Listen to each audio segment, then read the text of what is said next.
कैसे हैं आप सभी लोग।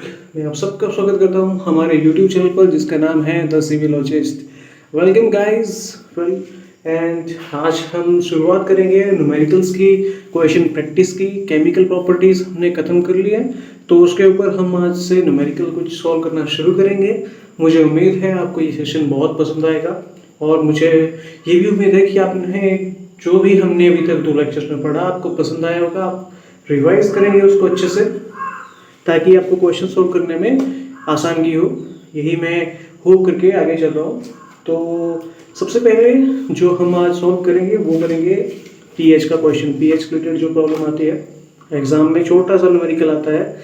एक तरह से जो क्वेश्चन बनता है वो मैंने आपको बताया था, और दूसरी तरह से जैसे क्वेश्चन बन सकता है पीएच से, वो आज हम डिस्कस करेंगे। तो क्वेश्चन कुछ इस तरह से है, आपकी स्क्रीन पे शो हो रहा होगा। मैं आपके लिए रीड आउट कर देता हूँ क्वेश्चन में क्या दिया गया है। देखिए क्वेश्चन में पूछा गया है हमसे, या क्वेश्चन में दिया गया है कि 2 सैंपल्स है, एक की जो पीएच है वो 4.4 है, दूसरे का 6.6 है। ठीक है, तो हमसे पूछा गया है कि जो बी सैंपल है उसको ए से कितना ज़्यादा एसिडिक है। ठीक है, इस तरह से क्वेश्चन आपको एग्जाम में आ सकता है। ठीक है, तो पीएच ए का कितना दिया गया है हमें 4.4, तो इसका H+ आयंस का जो कंसंट्रेशन है वो कितना होगा 10⁻⁻4.4।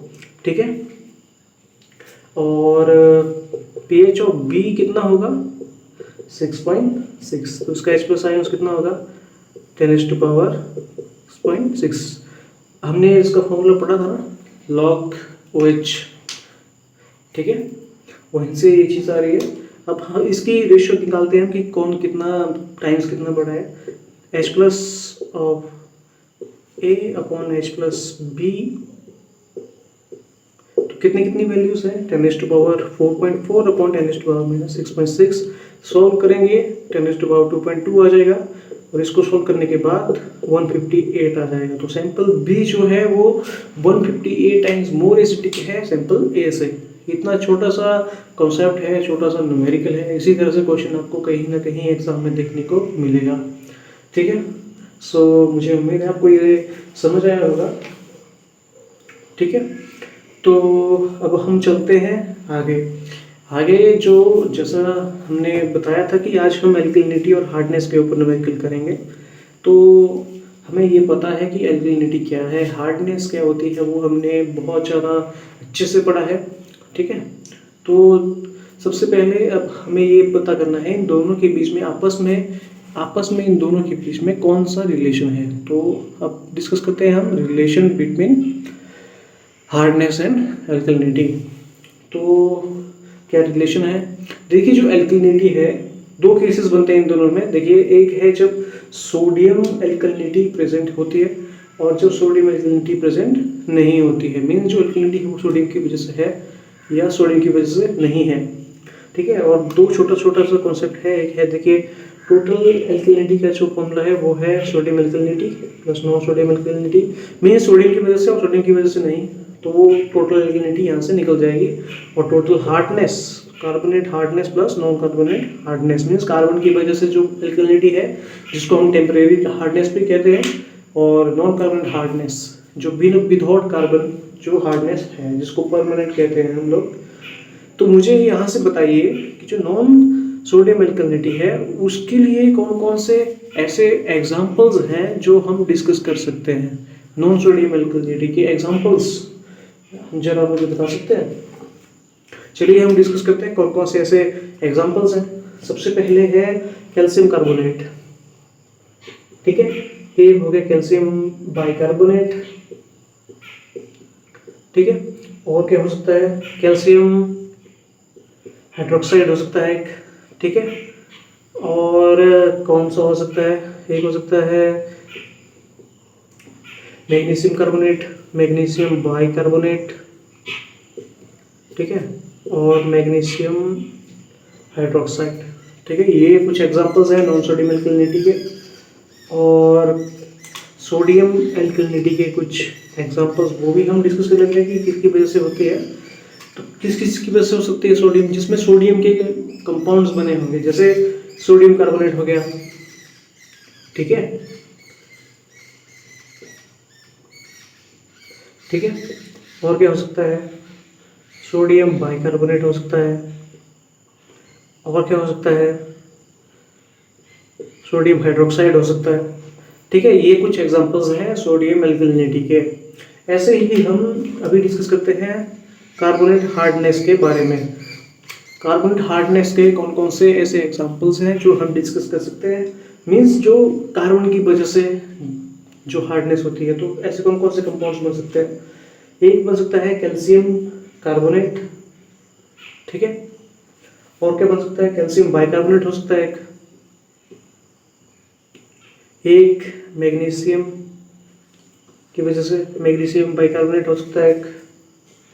ठीक है, और नॉन कार्बोनेट हार्डनेस के लिए कौन कौन से रिस्पॉन्सिबल हैं कंपाउंड्स, देखिए एक हो सकता है हमारा कैल्शियम क्लोराइड, मैग्नीशियम क्लोराइड हो सकता है, कैल्शियम सल्फेट हो सकता है, मैग्नीशियम सल्फेट हो सकता है, और क्या हो सकता है, कैल्शियम नाइट्रेट हो सकता है,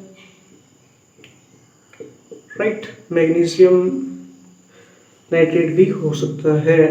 तो ये कुछ एग्जांपल्स हैं इन चारों चीज़ों के। तो इसमें मुझे एक चीज़ आपको बतानी थी, वो है जैसे जो ये हमारे हाइड्रोक्साइड की जो आयन्स होते हैं, जो हमारा पानी का जो पीएच होता है बेसिकली वो कितना होता है, 7 के आसपास होता है। तो जब 7 पीएच होता है तब ये जो हाइड्रोक्साइड के जो आयन्स होते हैं इनकी कंसंट्रेशन बहुत लो होती है, तो हम इनको नेग्लेक्ट करते हैं कि इनकी वजह से कोई भी कंपाउंड नहीं बन पाता है। ठीक है, जब इनको नेग्लेक्ट करते हैं तो हमें एक चीज़ देखने को मिलती है, वो कौन सी चीज़ है जो हमें देखने को मिल रही है, वो है, अब यहाँ से देख सकते हैं कि जो नॉन सोडियम एल्कलिनिटी है और जो कार्बोनेट की वजह से, कार्बन की वजह से जो हार्डनेस है, कार्बोनेट हार्डनेस है, इन दोनों का जो कॉलम है वो बिल्कुल सेम है। इसको अगर नेग्लेक्ट कर देते हैं तो आप देख सकते हैं खुद। ठीक है, राइट, ये दोनों बिल्कुल सेम हैं एज वी सी। ठीक है, और एक और चीज यहाँ से मुझे आपको जो डिस्कस करनी है, जो ये सोडियम कार्बोनेट है, ठीक है, इसका जो दूसरा नाम है वो है सोडा ऐश। तो ये चीज़ आपने सुनी सुनी सी लग रही होगी आपको। तो जो हमारी परमानेंट हार्डनेस होती है, ठीक है, ये तो जो सोडा ऐश है हम जानबूझ के इसमें ऐड करते हैं सॉल्यूशन में ताकि परमानेंट हार्डनेस ना हो। ठीक है, तो NCH नॉन कार्बोनेट हार्डनेस और सोडियम एल्कलिनिटी के बीच में एक रिलेशन है जो हमें यहाँ से साफ साफ पता लग रहा है। तो वो किस तरह का एक रिलेशन है, वो है कि जब सोडियम एल्कलिनिटी प्रेजेंट होगी तो नॉन कार्बोनेट हार्डनेस बिल्कुल जीरो होगी। ये चीज़ यहाँ से हमें पता चलती है, तो इसको नोट कर लीजिए। ये दोनों एक दूसरे से कैसे रिलेटेड है, ऐसा मान के चलिए जैसे जंगल में शेर और हिरन दोनों हैं। ठीक है, अब शेर होगा तो हिरन तो नहीं होगा, तो ये शेर है, इसको शेर मान लीजिए। अगर ये है तो ये बिल्कुल जीरो है, ये चीज़ मान के चलिए यहाँ से आप लोग। ठीक है, और एक और चीज़ है कि जो हमारा नॉन सोडियम एल्कलिनिटी है वो किसके बराबर है, कार्बोनेट हार्डनेस के बराबर है। वो यहाँ से हमें पता चल रहा है। दो रिलेशन हमारे पास है, उनको मैं यहाँ पे लिख लेता हूँ जो हमने यहाँ से डिस्कस किया। एक है नॉन सोडियम एल्कलिनिटी है वो किसके बराबर है, कार्बोनेट हार्डनेस के, और दूसरा non carbon hardness and sodium alkalinity के बीच का रिलेशन। ठीक है, चलो अब इससे आगे डिस्कस करते हैं।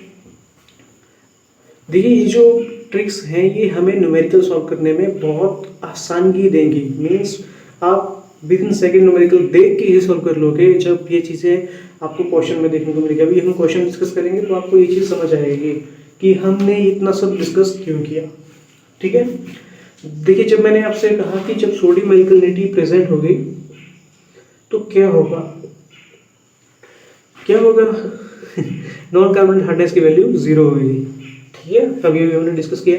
और क्या डिस्कस किया कि जो टोटल हार्डनेस का जो फॉर्मूला होता है वो हमें पता है किस चीज़ की वजह से होती है, हार्डनेस एक कार्बोनेट की और एक नॉन कार्बोनेट। ठीक है, तो हमने कहा कि ये तो जीरो हो गया जब एल्कलिनिटी होगी, तो टोटल हार्डनेस किसके बराबर है, कार्बोनेट हार्डनेस के बराबर।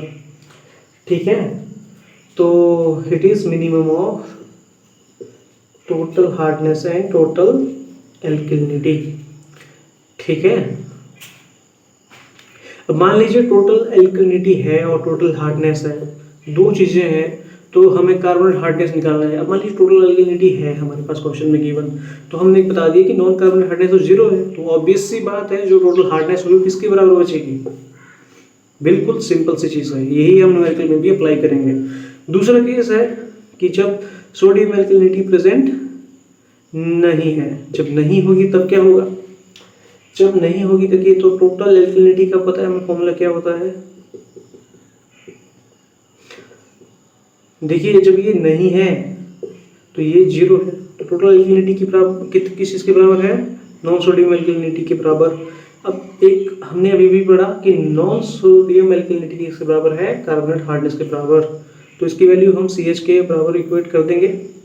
तो यहाँ से हमें पता चलता है कि जो टोटल एल्कलिनिटी की वैल्यू यहाँ पे आएगी वो कार्बोनेट हार्डनेस के बराबर होगी जब हमारा सोडियम प्रेजेंट नहीं होगा, सोडियम एल्कलिनिटी प्रेजेंट नहीं होगी, उस केस में टोटल एल्कलिनिटी कार्बोनेट हार्डनेस के बराबर होगी।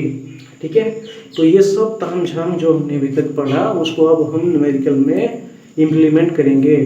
ठीक है, तो चलो मैं इसको रब करता हूँ और उसके बाद अब हम आते हैं बिना टाइम वेस्ट किए हुए न्यूमेरिकल्स के ऊपर। तो अभी आपको न्यूमेरिकल आपकी स्क्रीन पे शो होगा। ठीक है, मैं आपको बताता हूँ कि जो ये जो न्यूमेरिकल है मैं आपके लिए रीड आउट करता हूँ क्वेश्चन में क्या दिया गया है।